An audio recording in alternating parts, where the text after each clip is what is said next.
Warning, the Savage Nation contains adult language, adult content, psychological nudity. Listener discretion is advised. And now, the world's most exciting podcast, The Savage Nation, home of borders, language, culture. And here he is, New York Times best-selling author and National Radio Hall of Fame inductee, Michael Savage. Welcome to the Michael Savage Podcast. I've been waiting quite a long while to interview Jack Carr, the #1 New York Times best-selling author and former Navy SEAL. You may remember that I mentioned his book, The Terminal List, because I became infatuated by the production on Netflix, The Terminal List, and I watched it several times over the last year. Well, we tried to get Jack on the podcast before, but his publisher said, no, not until he finishes his new book. Well, his new book is out now. And it's called, what is it called here? Here it is. It's called Only the Dead. Well, look, I've written 3 best-selling novels, and I'm going to not blow my own horn, but I'll tell you, I know how hard it is to do these things. These books are very hard to put down. And that's because Jack's books, The Terminal List, True Believer, Savage Son, Hello, The Devil's Hand, and In the Blood, are based upon things he really knows as a former Navy SEAL. Terminal List was adapted into the #1 Amazon Prime video series starring Chris Pratt. Incredible. You can visit Jack at officialjackcarr.com, follow him on Instagram, etc. The new book is very interesting because it's about an assassination of an American congressman who's gunned down in Rhode Island as he's docking his boat in Newport. And you'll hear more about that as I interview Jack momentarily on the Savage Nation podcast here, because he's driving a 38-foot Grand Banks yacht, which is very interesting when he's, I can't tell you anymore, because my book, what was it called? Where's my novel, the first one where I based it on my 59 Grand Banks. Anyway, we're both boaters, I guess. I'm going to ask him. I can't wait to ask him. So the book is about this assassination, the world on the brink of war because of a war between Ukraine and Russia. It's very clearly spelled out in this book. And what's most interesting to me is the Russian perspective that Jack Carr keeps bringing up in his novel, Only the Dead. Nobody seems to even understand the Russian mentality or try to understand the Russian mentality. He understands there's 2 sides to a war, which means there's 2 sides to a peace. And I think that's why this podcast is doubly important. So the novel's about the world on the brink of war, a weakened United States, sound familiar? Facing rampant inflation, political division, assassinations, a secret cabal of global elites ready to assume control. Does it all sound familiar? And the world's most dangerous man is locked in solitary confinement. And they believe the final obstacle to completing their domination has been eliminated. Well, they're wrong. And in the novel, from the firms of Wall Street to the corridors of power, Washington, D.C. and Moscow, you'll see the novel unfold. And with the odds stacked against him, the character James Reese is on a mission that is generations in the making. Unfortunately for his enemies, the former SEAL is not concerned with odds. He's on the warpath. And when James Reese picks up his tomahawk and sniper rifle, no one is out of range. Well, that's the novel, Only the Dead. And now we bring to you the great writer and Navy SEAL, not former. You don't say former Marine.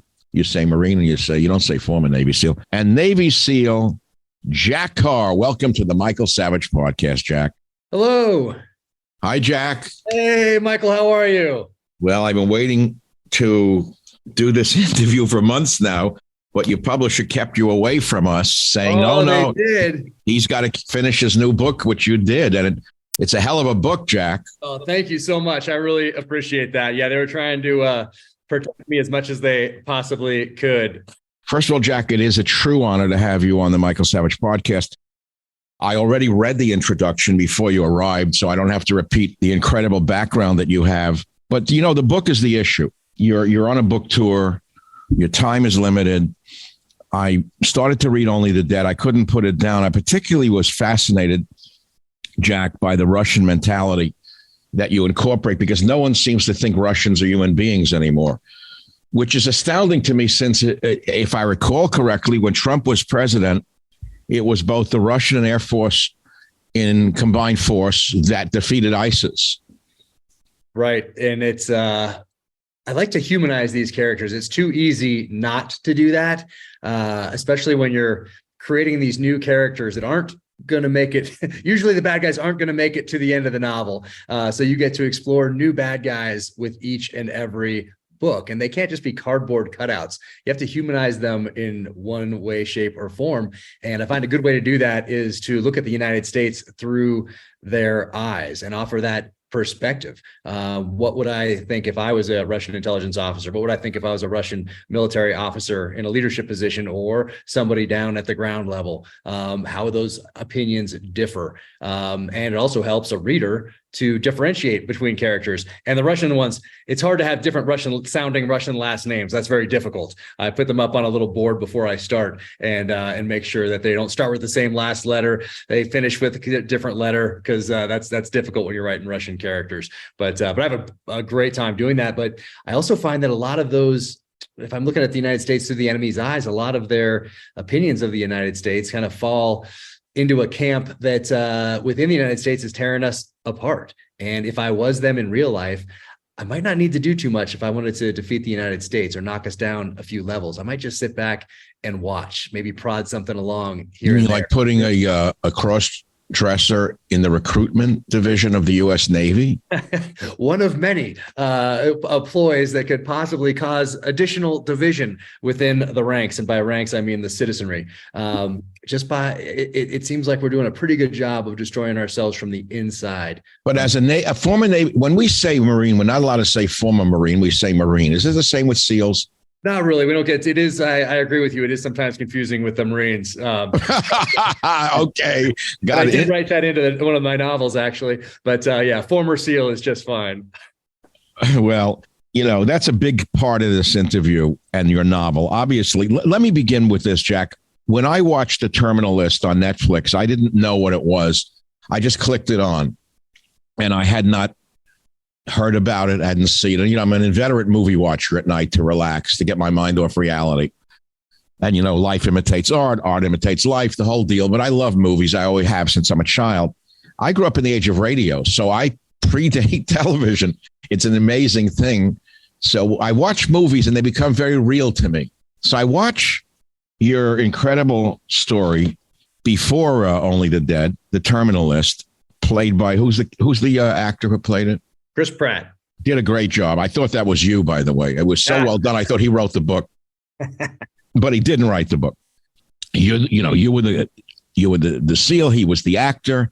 I loved the filming in California, and particularly, it looked like my mountains here in Marin County when he's chased up the coast to Stinson Beach and runs off up in the hills. I've driven by there 1,000 times, but it's actually filmed in Southern California. Were you involved in any of the filming?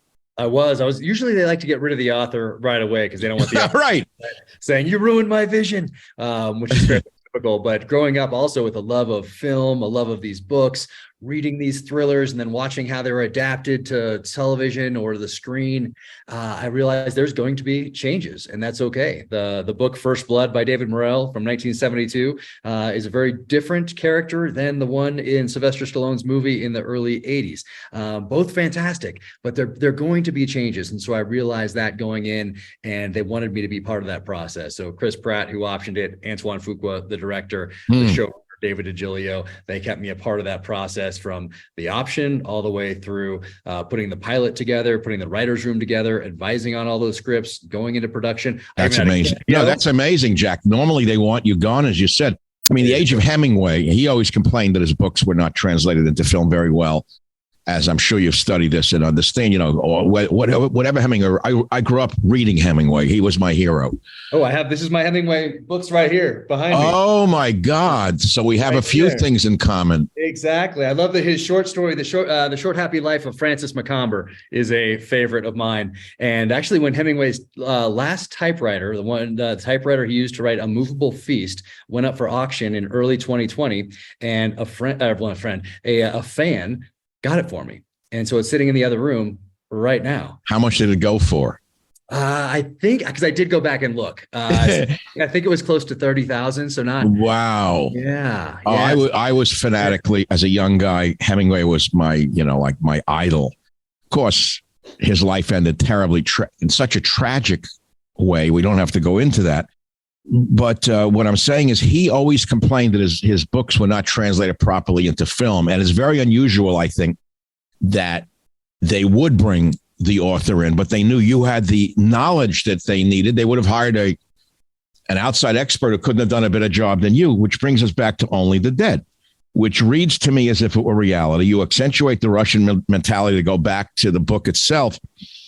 And I underlined, as I was reading, Jack, some of these passages, if I can read some of them to you and see what you have to say about it. I'd like to know how you put your head into being a Russian. I mean, is this real, or how could you do this? Here, sanctions on Russia and military aid for Ukraine, Kozak said, status quo. He liked to use the American legal and military vernacular whenever possible, help to think like the enemy.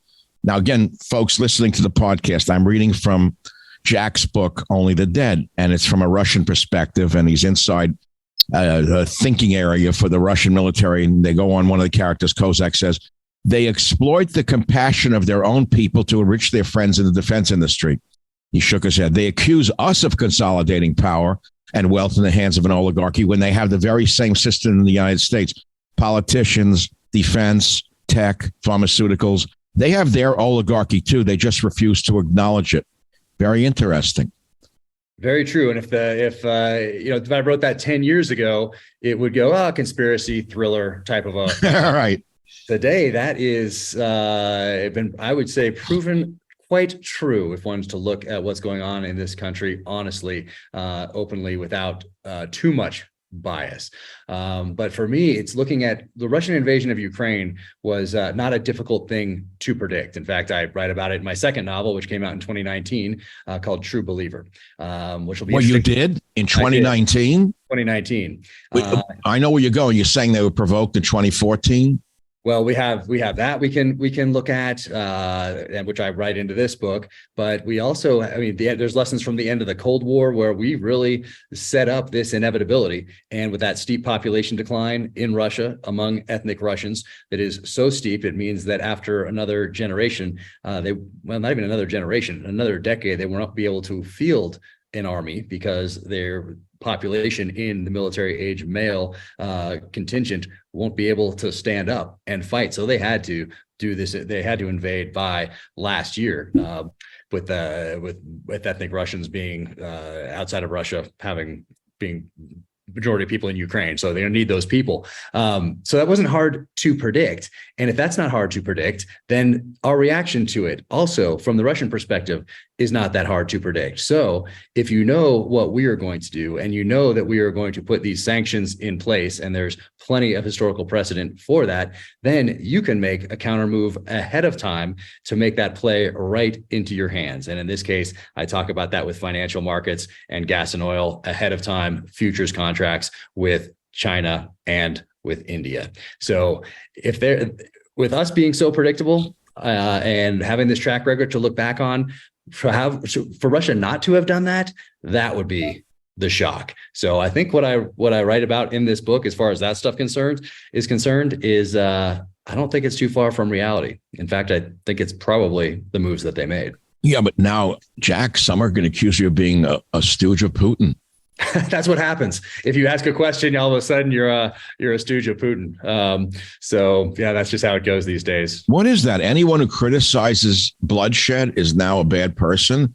I remember what Hillary Clinton said, peace is patriotic. I like that line. Hey, it's not bad. That's not bad. But look at something thoughtfully. Take the lessons of the past, apply them to the future or current decisions as wisdom. That's what we should expect from our leaders. But now if you just asked a question, you don't even have to criticize the war. Mm-hmm. You just ask a question about it, and all of a sudden you're a Russian spy. Watch out, Jack. You're liable to wind up in a closed facility for even questioning the war. Oh, I know. My wife and I sit down at the end of the night and then grab a glass of wine, sit on the couch, and I say, "Don't let it be a surprise if tomorrow my Simon & Schuster contract is canceled and I'm not on Instagram, not on social media, not on YouTube." So, Lord, we should prepare for these sort of contingencies. Michael Savage, a host like no other. I like your next line in Only the Dead. Their Time magazine, says the Russian, just praised the Ukrainian president as their man of the year, Levitsky offered. They honor a man who outlaws opposition parties, shuts down the Ukrainian Orthodox Church, and uses American tax dollars to solidify his grip on power. Jack, come on. You're being Putin's stooge here. I know sometimes the facts do get in the way, but if one is to look at something honestly, I think that's, and this is the Russian perspective, obviously. But I don't think I don't think all the American people go along with ABC, CBS, NBC, and virtually every news outlet in the world in seeing Zelensky as less than a hero. You just apply some common sense to these things and not get manipulated. Usually when I see something that's a tweet, whether it's about a news article or whatever it might be, my question is, how does this person or this entity want to manipulate me? And in the age of social media, and social media being a tool, and all tools having there's an option to weaponize them, which social media obviously has been. There are some benefits, but it is a tool, and it is being used as a weapon to divide. And how am I being manipulated? That's a good question to ask when you see anything out there on social media or from legacy media. And it means it's probably a good thing to go back into the pages of history, do some reading, put the requisite time, energy, and effort into whatever issue it is before you walk into that voting booth or retweet something, because that's what we owe. It's not really for us, it's for that next generation. The decisions we make today are really for them. And if we don't go back in the pages of history, we don't spend that time studying that issue, it's really, it's disrespectful to those who sacrificed everything so we could have these options, these freedoms, these opportunities that we have today.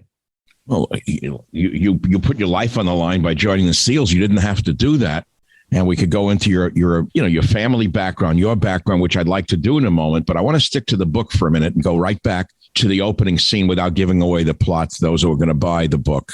So it's set aboard a 38-foot powerboat docking in Newport, and something happens. And I was pleasantly surprised as I was reading. It was a Grand Banks, because I wrote a novel years ago called Abuse of Power. And in it, I feature a 59 Grand Banks, Oh, nice. Amazing. Are you a boater? You're a boat guy. Oh, I'm a boat guy for sure, for 45 years. But I had a GB59 that is the centerpiece of this novel. The author lives aboard it. Jack Hatfield lives on it, and his dog, blah, blah, blah. But he talks about the boat with such love and how it was built. Do you know the Grand Banks boats, by the way, well enough that you wrote about the 38 because you love that model? So I just spent a little time on the East Coast, and did you have that Grand Banks on the West Coast? No, I had it here in San Francisco. Yeah, so San Francisco Banks, that's because you don't really see those too much in San Francisco. No, they're East Coast boats. They're very popular in Seattle. Oh, are they? Okay. Because of the weather up there. And of course, it's an East Coast boat.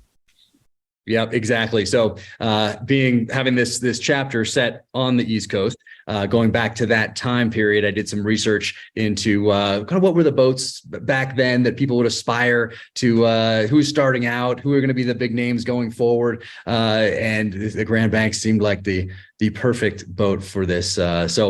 So I did my research, and I spent a little time on the East Coast, particularly around Fisher's Island, which I feature in my first novel predominantly there at the end. And so it just seemed like this was the right boat for this job. And I use things like that as character development tools. Well, just like I use as a Navy guy, I would think boats are quite important to your life. But I thought possibly you knew these boats so well because you own one or something like that. Because I said, why did he pick a GB38? And you talk about it. The fact is, it's as stable as a tank on land. They're solid. They're like railroad cars on the water. They're unbelievably well designed. And I could go into boats for an hour now. But I love that scene. Love the boat. Okay, we won't give the scene away. Then we go into the minds of the Russian.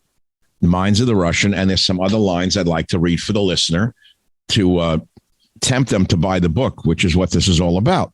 And it's the Russians talking to each other. Levitsky is one of the characters. And Levitsky, one of this, I guess, intelligence agents says, and bringing Ukraine back into the Federation gives us ownership over 25% of global wheat exports. We will then have control of a significant percentage of the world's energy and food supply.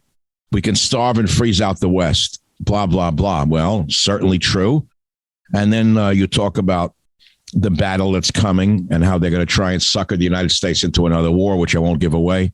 And then you say the West is fickle. Their illogical support for the corrupt Ukrainian government is depleting their coffers. NATO militaries are massing on Ukraine's borders, and the CIA is operating with impunity inside the country, but they're falling into the same trap they set for the Soviet Union during the Cold War. It is time to hand them another defeat. Vietnam, Iraq, Afghanistan, and now Ukraine, as the president has said, meaning Putin. The sower of the wind will reap the storm. I hate to bring it down to just history, but things don't look like they're going very well for Russia right now. Or do you think that's part of their chess game? Well, they haven't really thrown the bodies at it that they typically do. Right. That's how they fight wars. Masses of casualties. Men don't matter. Exactly. Right. Exactly. So even if they're at, let's say on the high end, let's say they're at 200,000 right now, they're still 300,000 people away from getting started. In thing, if you go back and look into the pages of history. So it depends. You know, I'm not sure how to analyze that. Like, is that the plan? Is that what they're going to do? Just throw bodies at the problem like they have in the past? I don't think so.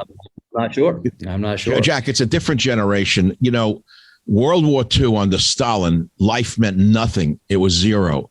And you know better than I that the Russians put machine guns behind their troops. Anyone who retreated in a battle was shot in the back by their own machine gunners.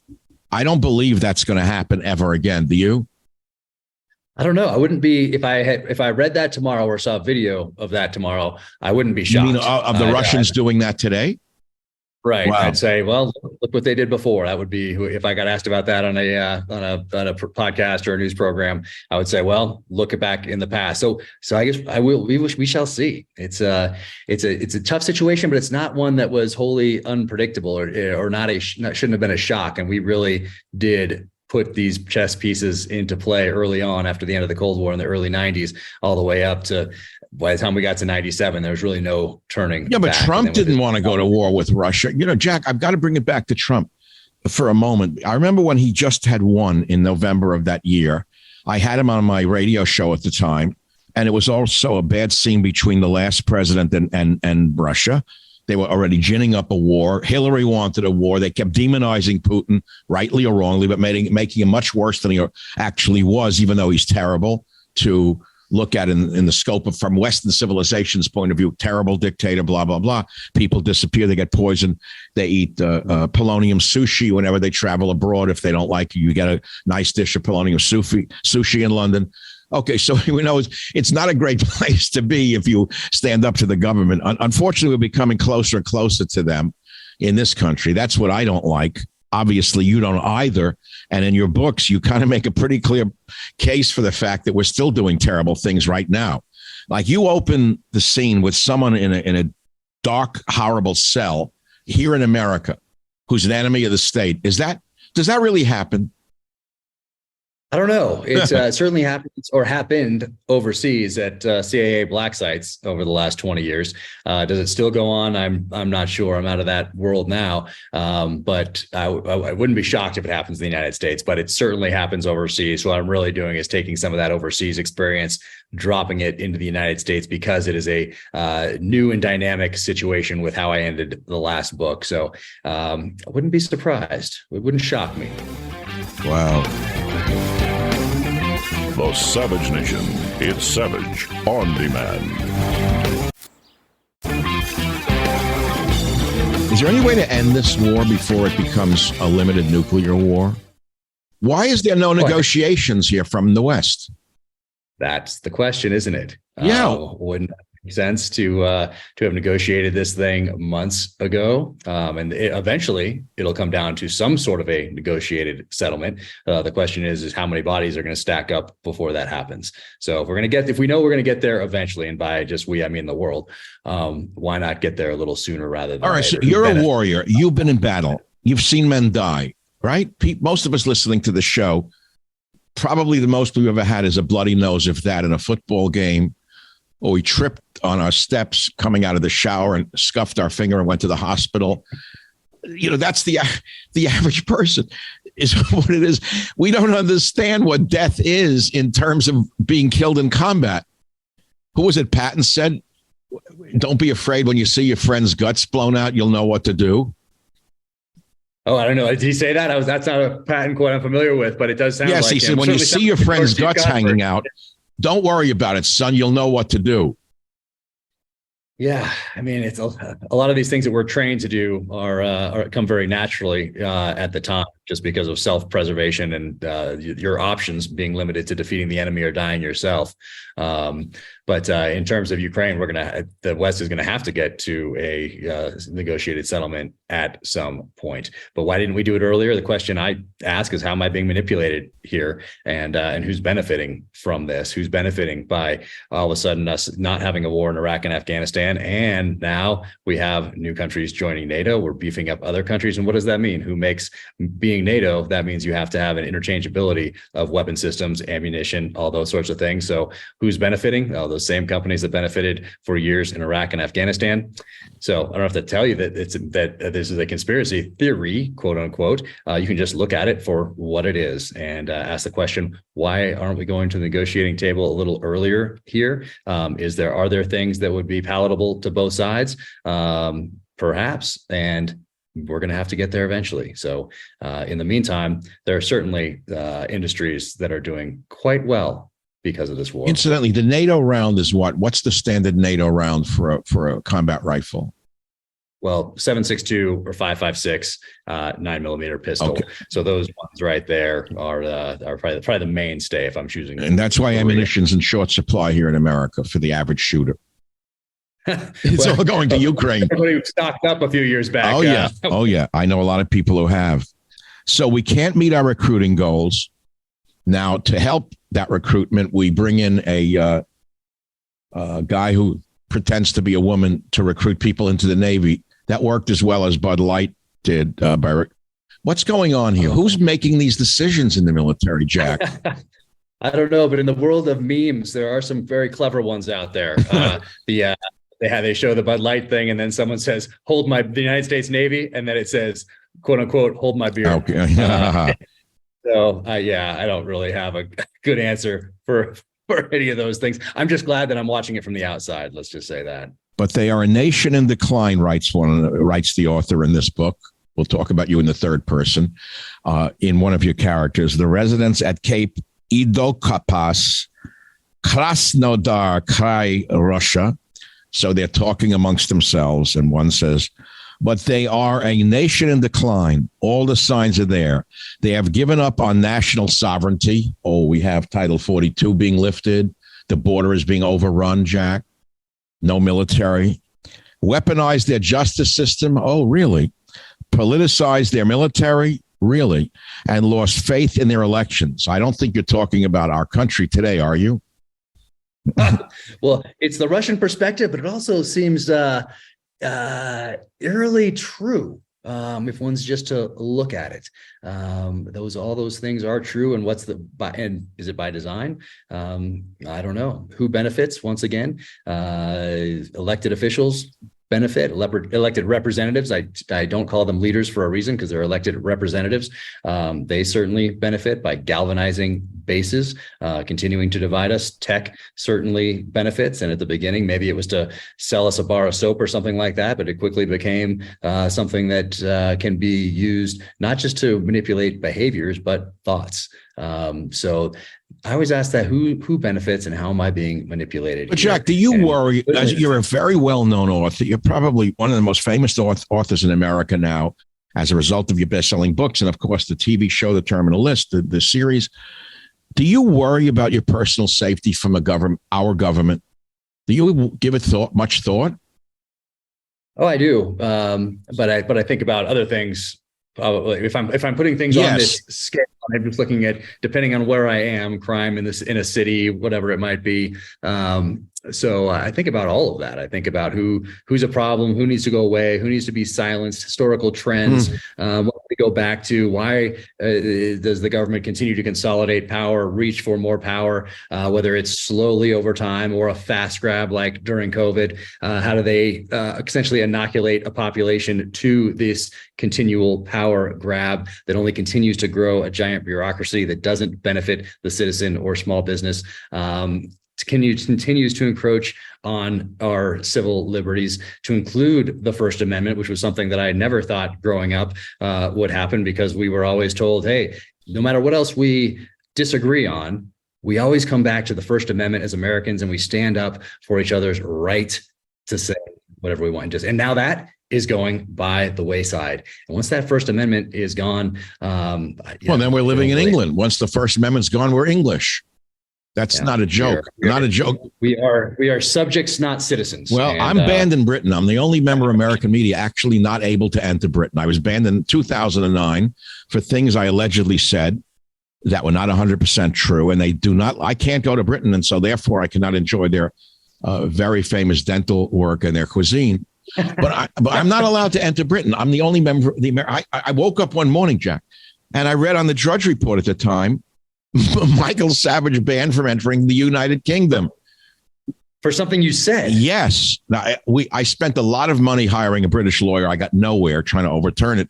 But through emails that were retrieved in England by the lawyer, through then whoever the prime minister was, Gordon Brown, his emails actually said we must balance the ban list. We have too many Muslims on it. So they put an American Jew on it called me for things I had said or allegedly said.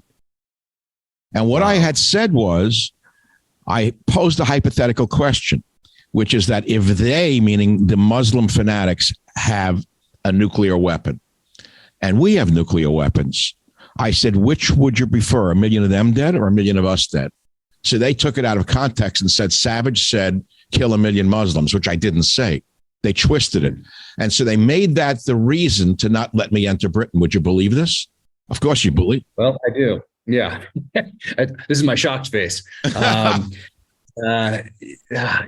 Taking things out of context is and just throwing it up there in order to elicit a reaction. It's a tactic, and it's one that shouldn't come as a surprise to either of us or to anybody out there in the public space. But that's it's a common tactic, and unfortunately, it gets those clicks and continues to divide and plays right into the hands of those who continue to consolidate power, even though some of those people are elected to represent us and neglect to do so once they get into those seats. The Savage Nation. It's savage, uncut, unfiltered, and raw. Well, again, going back to the book that you wrote called Only the Dead. I can't wait to see it on Netflix, by the way. You talk about the U.S. military and leaving Afghanistan and the Russian military. When the U.S. military had their asses handed to them by a bunch of barefoot illiterate savages with AKs and IEDs for 20 years, great line. The Russians also got their asses kicked in Afghanistan, didn't they? Yeah, they had 10 years there, and we had that decade. We could have gone back and looked at that and drawn some lessons and applied it to our conflict. And we either neglected to do that, or we pulled out the wrong lessons. And I think initially we pulled out the wrong lessons, meaning we wanted the smallest footprint possible because we looked at a large Soviet footprint, which at the time we called the Mujahideen, saw as a lot of targets. And those people that were killed over there during that time frame would be flown home essentially in the cover of darkness in what they call the Black Tulip, which was a Russian cargo plane that would fly those people home. Their families were not told anything about how they were killed until finally Russian mothers really rose up after their sons kept coming home on these Black Tulips dead. Well, how many Russians died in that? Ooh, I'll have to go back and look. I'm sure that the numbers are probably a little skewed. They never get the reality. Okay. Never get the reality. I'm not sure. I did look it up not too long ago during research for this novel, but I can't recall it right now. But I think we took the wrong lessons from that. And that's the imperial hubris that continues to plague us at our senior levels. And it's for some reason, we cannot apply common sense to problem sets. Even the United States military had 20 years to prepare for our exit from Afghanistan. And after 20 years, we all got to see how that went down in August of 2021. And giving up Bagram, moving our troops into a tactically disadvantageous position.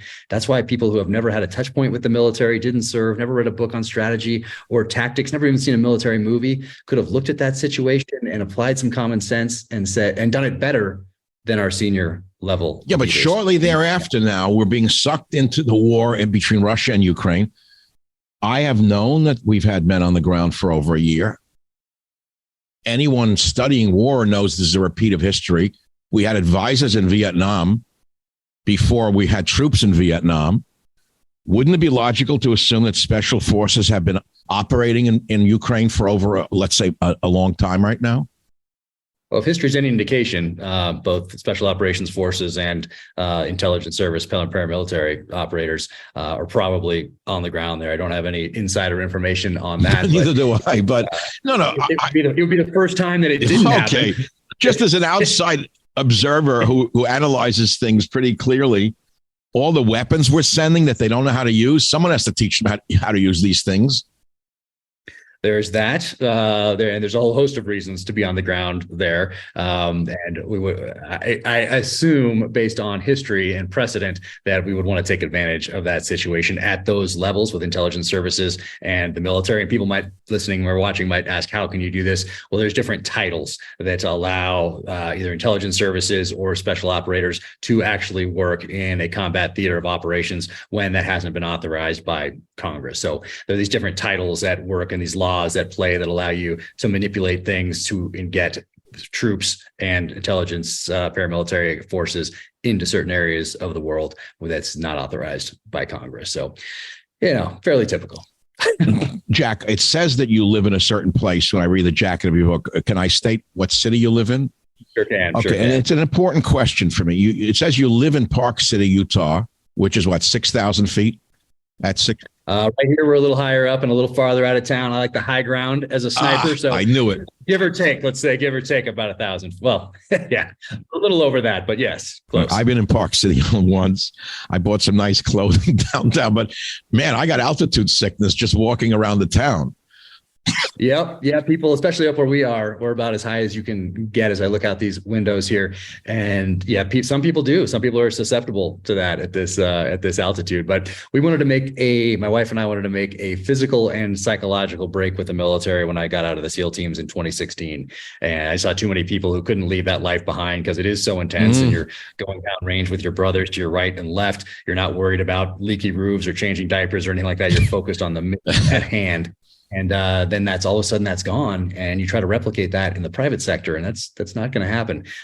So I saw a lot of guys have a hard time making that transition from special operations into the private sector. And so we thought, you know what, it'd be much more healthy, head up to the mountains, raise our kids in a ski town, and not be going to the same bars and restaurants and grocery stores and dropping our kids at the same schools as my peer group in the SEAL teams over the last 20 years. So we came up here to the mountains and absolutely. But you're not the only Navy SEAL or that I know of who lives in Park City.